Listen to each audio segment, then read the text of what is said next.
Well, Miss Kayleigh McEnany, thank you for joining me. It's good to see you again. Thanks for having me. No, it's been an amazing opportunity to speak to all the speakers at the conference, to hear from you, to hear from all the others.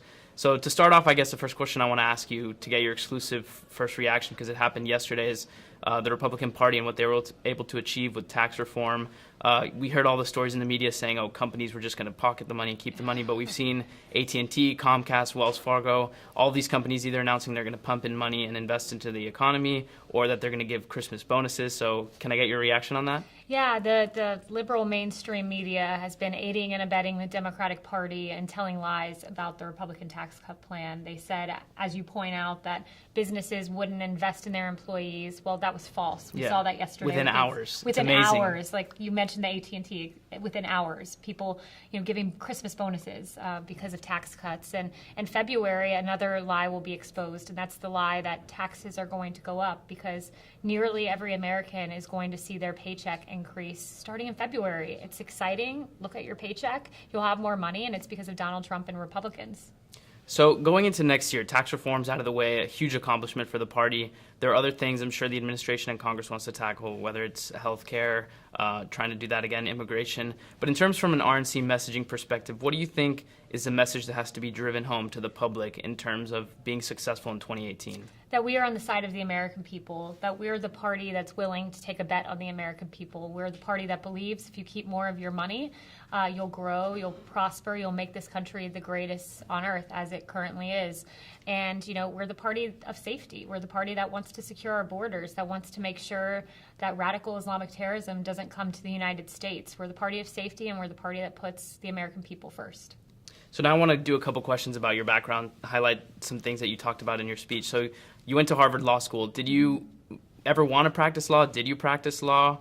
Talk to me a little bit about that, because I had no idea, and just hearing that, but seeing where you are now, it seems like a different path. Never wanted to practice law. Never wanted to practice law. No, always wanted to stay in politics, but I knew that being in law school, you learn the Socratic method, and you learn how to be cold called by a professor out of nowhere, and you were forced to defend a position in a case. That's the best training ground for media, for being on CNN panels and being outnumbered. It's just the absolute best. Yeah. And so I enjoyed going. It was a great training ground, and I feel better equipped to make arguments on behalf of my party and conservatism because I went to law school. And you talked about a lot of experiences, some of them being in law school, some of them haven't. That one particular story with your fellow peers that I thought was disgraceful, just how the snowflake reaction on campuses. But I guess in all of your experience that you've ever had, what would you say is the most important, the biggest lesson you've learned in your professional career, whether it be in school, out of school?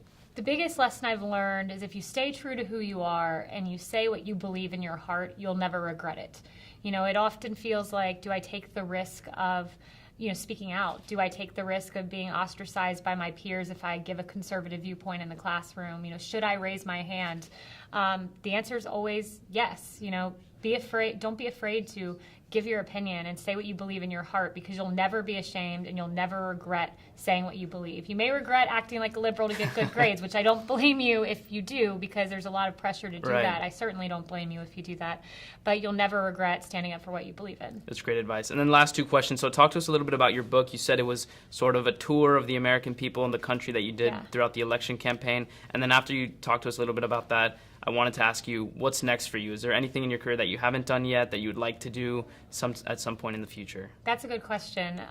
Well, first of all, the book is incredible because I really got to see the heart of the American people. I traveled the country and talked to a mom who lost her son and husband to terrorism, and a family that lost their police officer son.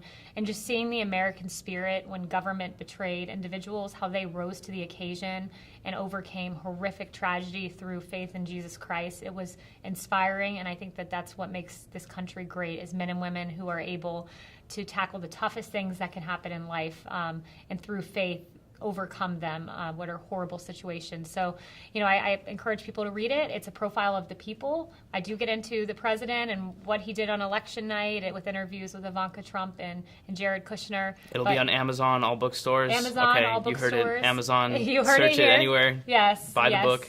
Yep, buy the book. And in terms of my future, I loved writing. I loved talking to the American people and sharing their story. So I'm already hard at work at a second book. Oh, wow. Yep. And More books to come. More books to come, and I want to be actively involved in the re-election effort for Donald Trump because it's something I believe in, and I want to be on the front lines battling for this president.